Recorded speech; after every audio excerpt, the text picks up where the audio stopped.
Foundations of Distance. Vikram Malhotra straightened his custom Armani tie as the Mumbai skyline glittered behind him through floor-to-ceiling windows. At 42, he transformed from a middle-class boy from Pune into the founder of Horizon, technologies now valued at over $3 billion. His latest acquisition, a struggling AI company with revolutionary algorithms, would be announced tomorrow. Sending stock prices soaring. Mr. Malhotra, your 4 o'clock is waiting. His assistant Rajan announced from the doorway. Vikram nodded without looking up from his tablet. And my wife called earlier? Yes, sir. Mrs. Malhotra mentioned she won't be home for dinner again. Something about a community project. A slight frown crossed Vikram's face. These community projects had become increasingly frequent over the past 2 years. Not that he minded, his own schedule rarely allowed for shared meals anyway. Their marriage had settled into a comfortable rhythm of parallel lives. His consumed by business, hers by. Whatever it was, she did. Fine. Tell the board I'll be there in 5 minutes, he replied, already refocused on the quarterly projections. Across the city in Dharavi, once known as Asia's largest slum, Malhotra sat cross-legged on a faded mat, surrounded by 20 women of various ages. Her silk kurta had been exchanged for simple cotton, her diamond earrings for modest studs. Here she wasn't Mrs. Malhotra, wife of tech mogul Vikram Malhotra. She was simply Prisha, founder of Awaz Foundation. So when the bank refuses your application, you request written documentation of the denial, she explained, her voice gentle but firm. Then you appeal using the form we've practiced. Remember, they're counting on your silence and surrender. A woman in her 50s, with calloused hands and determination in her eyes, raised her hand. But they don't take us seriously, Didi. They see women like us and dismiss us before we speak. Prisha smiled, her eyes crinkling at the corners. Why we go in groups of 3? That's why we record every interaction. That's why we know the banking regulations better than they do. She reached into her bag, pulling out a stack of papers. That's why I've arranged for legal counsel when necessary. The women murmured in approval. When Prisha had first arrived, in Dharavi 2 years ago, they'd been suspicious of this elegant, educated woman offering microfinance workshops. Now, they considered her family. What had begun as simple financial literacy classes had evolved into Awaz Voice, a foundation providing business training, legal aid, and support networks for women entrepreneurs in Mumbai's most disadvantaged areas. Using her economics degree that had gathered dust during her 12 years of marriage, Prisha had quietly built something meaningful while her husband built empires. Later that evening, she helped clean up the community center. Her phone buzzed with a text from Vikram. Working late. Don't wait up. She didn't reply. There was nothing to say. He hadn't noticed when she'd stopped waiting years ago. On her drive home, Prisha passed the gleaming Horizon Technologies headquarters, its illuminated logo visible for miles. Inside that building, her husband was probably still hunched over, spreadsheets making decisions that would affect thousands of employees. Once, she'd found his ambition intoxicating. Now, it just felt like the force that had hollowed out their marriage. Their palatial home in Juhu Beach welcomed her with silent, empty halls. The staff had been dismissed for the evening. Prisha preferred privacy to luxury. She kicked off her sandals and padded to the kitchen, making herself a simple cup of chai. Tomorrow would be significant. After months of preparation, the Awaz Foundation would unveil its largest initiative yet, a digital marketplace connecting women artisans directly to global buyers, circumventing the middlemen who had exploited them for generations. The platform, funded entirely by Prisha's personal inheritance and smart investments, was projected to triple the income of over 5,000 women within its first year. Vikram knew nothing about it, not because she hid it, but because he never asked. Their conversations had become transactional, logistical ships passing in the night, transmitting only the minimum required signals to avoid collision. As she sipped her tea on the balcony, overlooking the Arabian Sea, Prisha wondered if he would notice when her photograph appeared in the Economic Times next week. Probably not, she decided, unless it affected Horizon's stock price. The irony wasn't lost on her, that she had become exactly the kind of social entrepreneur her husband claimed to admire in others. yet he remained blind to the transformation happening under his own roof. There, wedding photos sat on a side table, gathering a thin film of dust. 12 years ago, they had been equal partners with shared dreams. Now they were strangers sharing an address. Prisha didn't resent him, not exactly. She had simply stopped expecting him to see her. And in that liberation from expectation, she had found freedom to become someone even she hadn't imagined possible. The chai had gone cold. Tomorrow would be another day of living her purpose.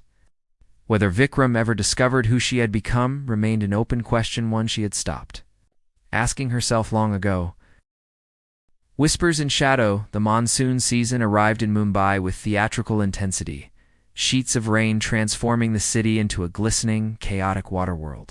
Vikram watched from his office as droplets raced down the glass, merging and splitting, like the countless decisions that comprised his days. "The Singapore investors are impressed with the prototype," said Nikhil Sharma, his chief technology officer and oldest friend. "They're ready to commit 50 million to the expansion." Vikram nodded, still distracted by the rain. "And the government approvals in process? Though honestly, we could use some political connections to expedite things." Something in Nikhil's tone made Vikram turn. "What aren't you telling me?" Nikhil hesitated, then slid a tablet across the desk. "There's a new player interfering with our Dharavi redevelopment project. Some foundation has organized the women in the community to demand equity stakes and guaranteed housing, not just compensation." Vikram frowned as he scanned the document. The Horizon Tech campus expansion had been meticulously planned. It's a gleaming innovation hub that would transform a portion of Darve while relocating residents with generous packages. It was progressive by any standard. "Who's behind this?" "Awaz Foundation?" Stumbled slightly over the pronunciation. "That's the curious part," Nikhil replied. "It's relatively new, but remarkably effective, very connected. Their founder stays mostly behind the scenes, but she's apparently brilliant techonomics background, policy expertise, practically invisible until she started making waves last year."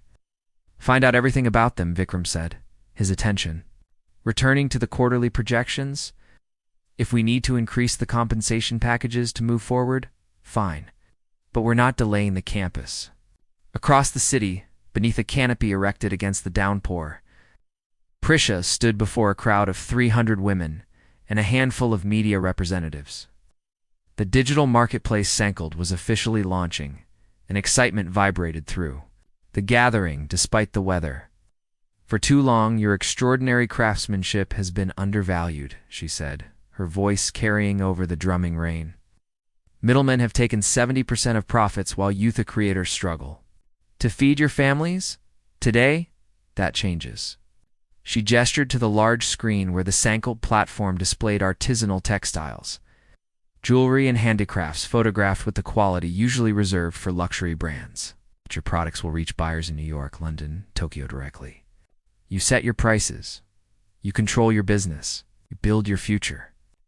Seated in the front row, Lakshmi, a widow, who had become Prisha's right hand, wiped tears from her weathered cheeks. 2 years ago, she'd been selling paper flowers at traffic signals. Now she managed quality control for Sankaled, earning enough to send her daughter to engineering college after the ceremony. As volunteers distributed smartphones preloaded with the Sankaled app to registered artisans. A journalist from the Business Standard approached Prisha. "Mrs. Malhotra, would you comment on rumors that your foundation is opposing Horizon Technologies' development project? Some find it ironic, given your husband's position." Prisha maintained her composure, though her heart accelerated slightly. "Awaz Foundation believes in equitable development. We're not opposing progress, we're ensuring it benefits everyone, not just the privileged few. As for any personal connections, my work stands on its own merits." The journalist persisted. "But surely there must be interesting dinner conversations at home about these conflicting interests?" Prisha smiled enigmatically. "I believe in separating professional and personal matters. Now, if you'll excuse me, our artisans are waiting for their training session." That evening, a rare occurrence, Vikram arrived home before 9.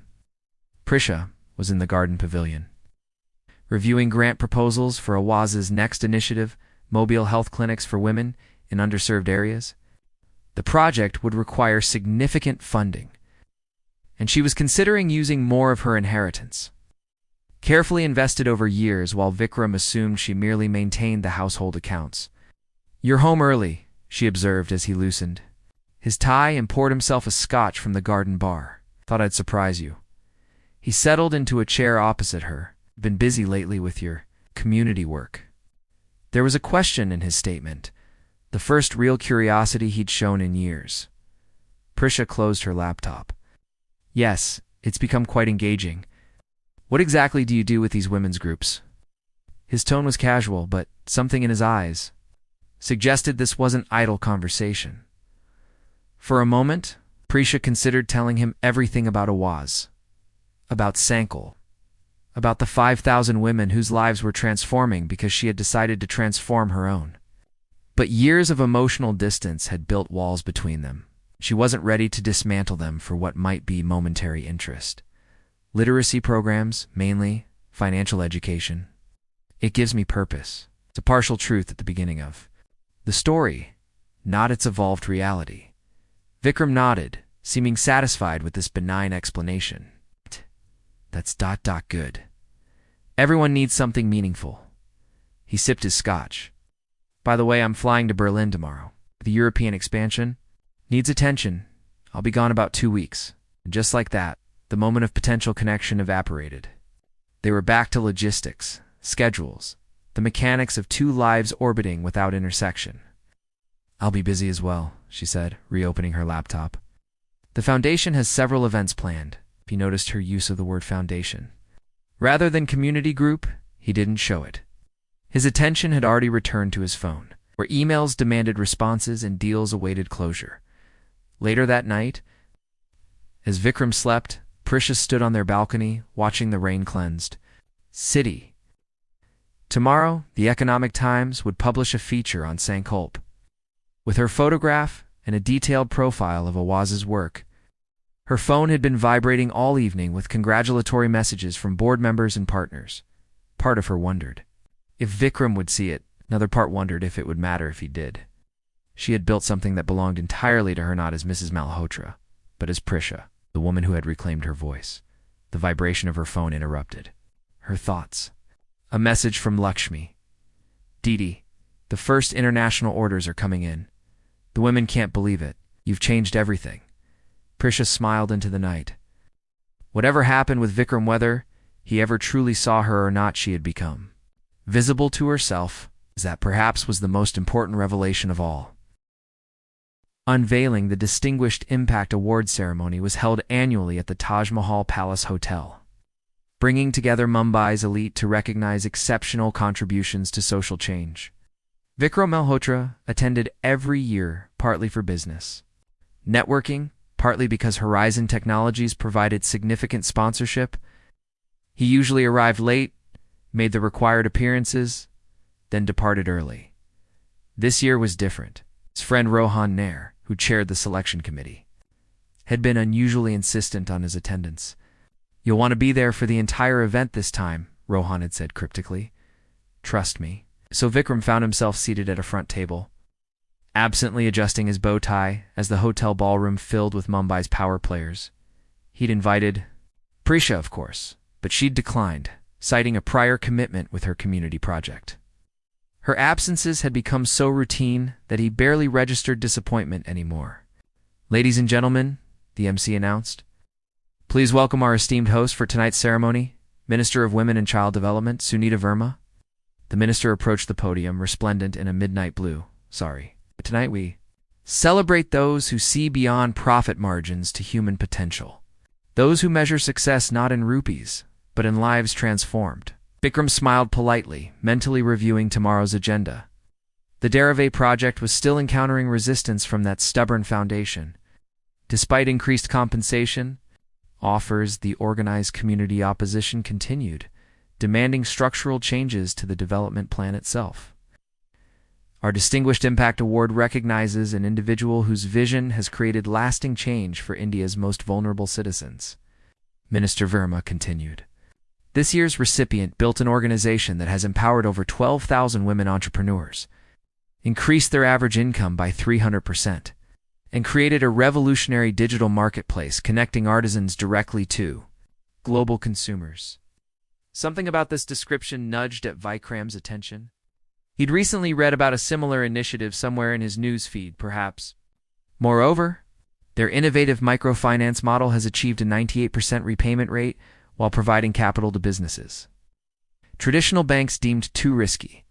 Their mobile health clinics have provided care to 20,000 women in areas without medical access. A ripple of anticipatory applause moved through the audience. Whoever this social entrepreneur was, they had achieved impressive results. But numbers tell only part of the story, the minister said, her voice warming. What makes our recipient truly extraordinary is their commitment to working alongside those they serve, not as a savior, but as a partner in their journey towards self-determination. The massive screens flanking the stage illuminated with photographs, women artisans displaying intricate handicrafts, a sleek e-commerce platform, mobile clinics in rural settings. And at the center of several images, a woman whose profile seemed eerily familiar to Vikram. Ladies and gentlemen, please join me in honoring the founder and executive director of the Immerse Foundation, recipient of this year's Distinguished Impact Award, Prisha Malhotra. The ballroom erupted in applause as the spotlight swung to the side entrance.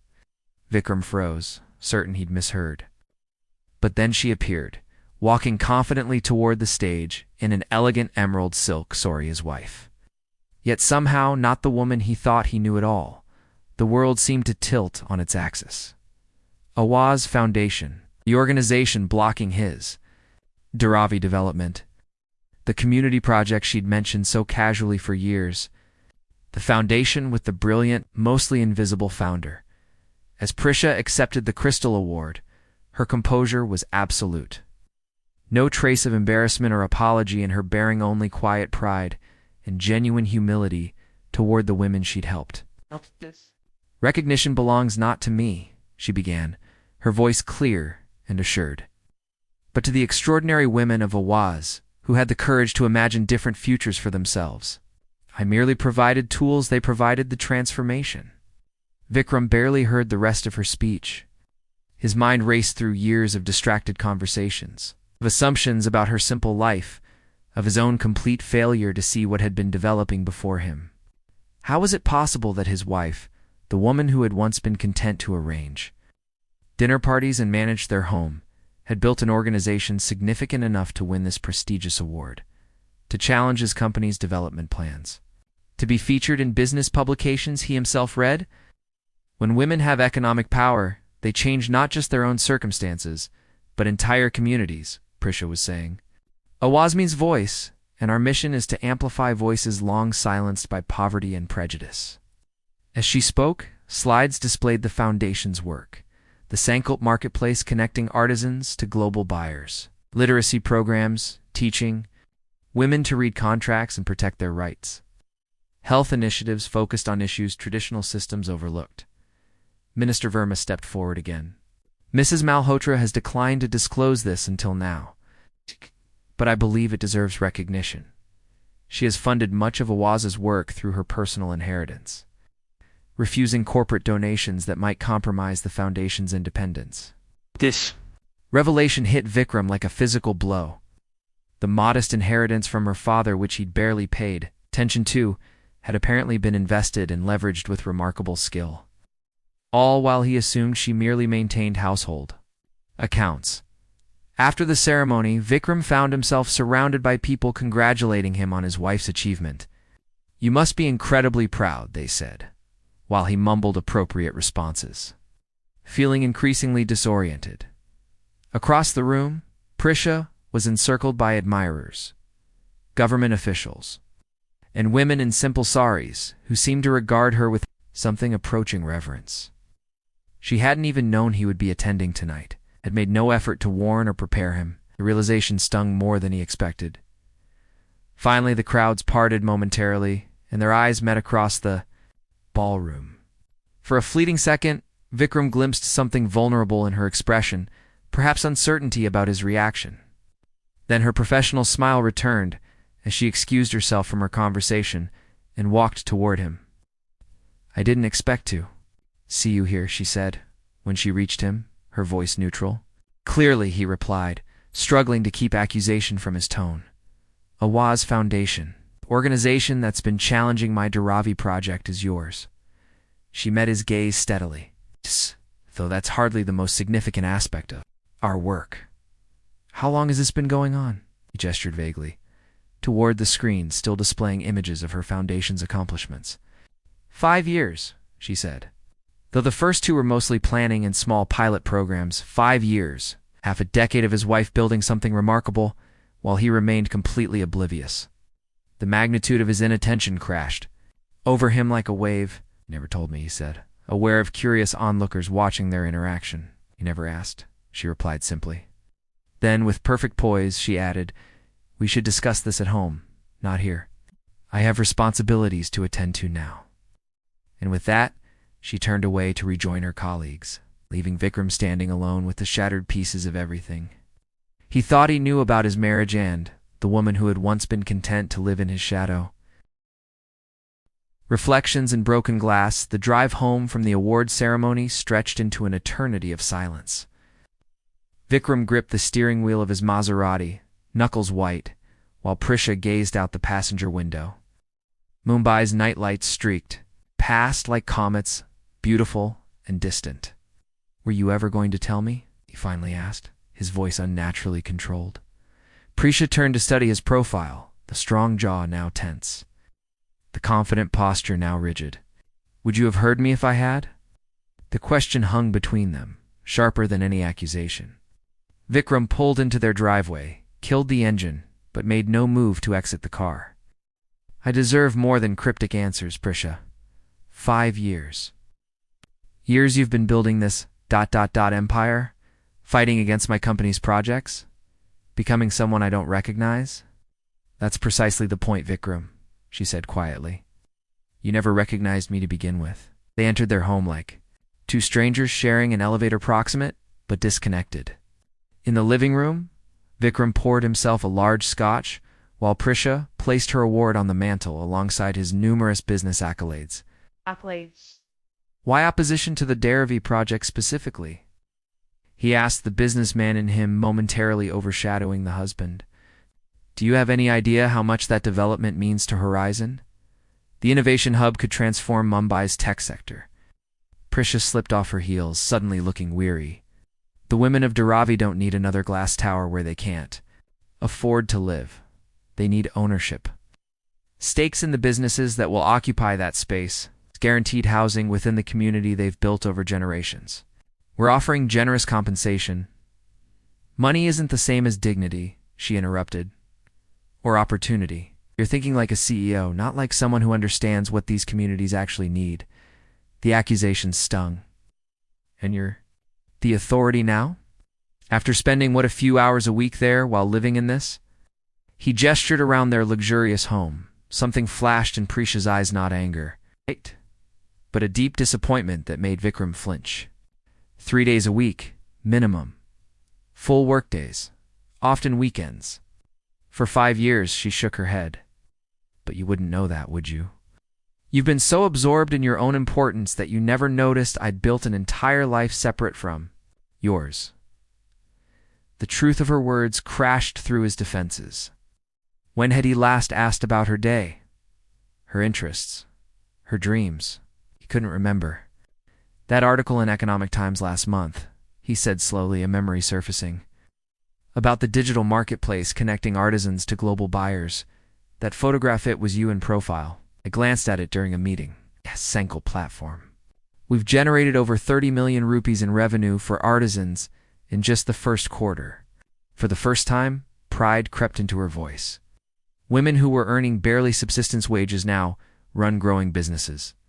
Vikram sank onto the sofa, the magnitude of his obliviousness settling over him like a shroud. All those evenings you said you were at community projects. I was building something that mattered, she said simply. Something that belonged to me, not to Mrs. Vikram Malhotra. He looked up at her, truly seeing her perhaps for the first time in years. The confident set of her shoulders, a purposeful gleam in her eyes. This wasn't the compliant, supportive wife he'd taken for granted. This was a leader, a visionary, someone who had refused to disappear into his shadow. Why didn't you confront me about my absence, my neglect? The question emerged more vulnerable than he intended. Prisha sat across from him, arranging her sari with practiced grace. At first I tried. For 2 years after you launched Horizon, I tried to reconnect, to interest you in my thoughts, my aspirations. A sad smile touched her lips. You were always just about to listen after the next funding round. After the product launch, after the IPO. Eventually I realized those moments would never come. The truth of it cut through him like glass. Had sacrificed their connection. At the altar of his ambition, assuming she would always be there, unchanging and patient.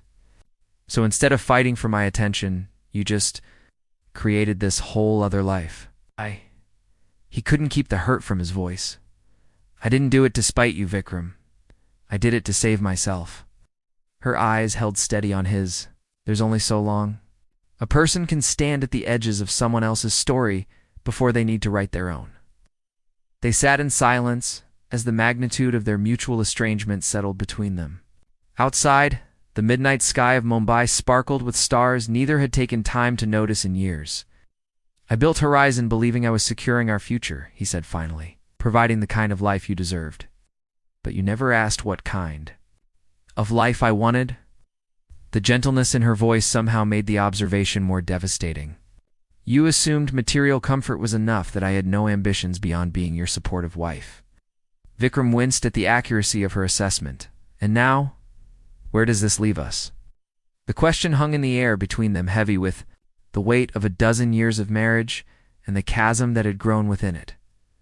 Prisha considered him thoughtfully. I don't know. It depends on whether you're actually willing to see me now, not as an extension of yourself, but as a person. With her own purpose? The foundation, he said slowly. It's extraordinary what you've built. Truly. The admission came from a place of genuine recognition, not merely as a strategic concession. Thank you. She accepted his acknowledgement with quiet dignity. But recognition isn't the same as respect or partnership. Vikram set down his glass. Leaning forward, the Dharavi project helped me understand your perspective. Not as opponents, but as potential collaborators. Something shifted in Prisha's expression, surprise, followed by cautious interest. You want my input on Horizon's development plan? I want to understand what I've been missing. What you see that I don't? He hesitated, then added, your economic background, the one I've apparently ignored for years, clearly gives you insights I lack. For the first time that evening, Prisha's professional mask softened slightly. She reached for her tablet and her purse. The women of Awaz have developed an alternative proposal, one that preserves the innovation hub concept but integrates community ownership and sustainable housing solutions. As she pulled up detailed plans and spreadsheets, Vikram recognized the meticulous economic analysis that had made Horizon successful mirrored. Now in his wife's work, the realization was humbling. This is ... impressive, he admitted, studying the figures. Your financial modeling is better than our development teams. Economics was my specialization before we married, she reminded him. Before I became just Vikram's wife to everyone, including you. The rebuke landed squarely. It reduced her to a role, an accessory to his success story, never bothering to nurture the brilliant mind now evident before him. They spent the next 2 hours reviewing the Awaz proposal, Ekram asking questions, Prisha explaining the community-centered approach. For the first time in years, they engaged as intellectual equals, the familiar rhythm of their early marriage briefly resurfacing, when exhaustion finally overcame them around 3 a.m. They stood awkwardly in the hallway between their bedroom and the guest room where Vikram had taken to sleeping when returning home late. I'm proud of you, he said suddenly, the words surprising even himself with their sincerity. Not that my pride matters, but Tayam. Prisha studied him, her expression unreadable. Thank you. But recognition isn't what I've been seeking from you, Vikram. What is it you want, then? He asked, genuinely uncertain where they stood now. She considered the question carefully. I want what I've always wanted, a true partner. Someone who sees me completely, who values my mind, not just my support. She paused. Whether that's still possible for us, I honestly don't know. With that, she turned toward their bedroom door, then stopped. The question isn't whether you can be proud of what I've built, Vikram. It's whether you can accept that I built it without you and whether we can build something new together as equals. The door closed softly behind her, leaving Vikram alone in the hallway with the shattered remnants of his assumptions, and the first glimmering possibility of a different future if he were brave enough to embrace it. Bridges built of time 3 months after the award ceremony. Mumbai entered its brief winter season that brought clearer skies and gentler temperatures to the relentless city. On the rooftop garden of the newly opened Awaz Center in Dharavi, Prisha adjusted a display of hand-woven textiles. While artisans arranged their creations for the grand opening, the center represented something unprecedented. A collaboration between Horizon Technologies and Awaz Foundation. A compromise neither Vikram nor Prisha could have imagined 6 months earlier. The international buyers are arriving at noon, said Lakshmi, now officially Awaz's operations director, and the minister wants a private tour before the public opening. Prisha nodded, surveying the transformed space. Where Horizon had originally planned sterile office towers, this building incorporated sustainable architecture with community-centered design workshop spaces for artisans, a digital learning center, affordable housing units, and Horizon's Innovation Lab occupying the top floors. Most importantly, 30% of ownership belonged to a community trust, ensuring Dharavi residents would benefit from the development's success rather than be displaced by it. Has Mr. Malhotra confirmed his attendance? Lakshmi asked, her tone carefully neutral. The staff had observed the complex evolution of Prisha's marriage with respectful distance. We'll be here, Prisha replied with quiet certainty. He's finishing a meeting with the investors. The past 3 months had been a delicate reconstruction. After their confrontation, Vikram had done something Prisha never expected. He listened. Really listened. For weeks, they engaged in honest conversations that stretched late into the night, painful excavations of assumptions and disappointments. Tentative explorations of who they had become during their years of parallel living. Vikram appeared on the rooftop an hour before the ceremony, impeccable in a charcoal suit but without his usual entourage of assistants. He carried a small package wrapped in handmade paper. The space looks remarkable, he said, taking in the harmonious blend of traditional crafts and modern technology. Better than anything my original architects designed. That's because they were designing for profit, not people, Prisha replied. Though without the edge that would have accompanied such words months ago, how did the investor meeting go? They're impressed with the model. 2 are interested in funding similar developments in Chennai and Kolkata. He gestured toward the package. This is for you, for today. Prisha unwrapped it carefully.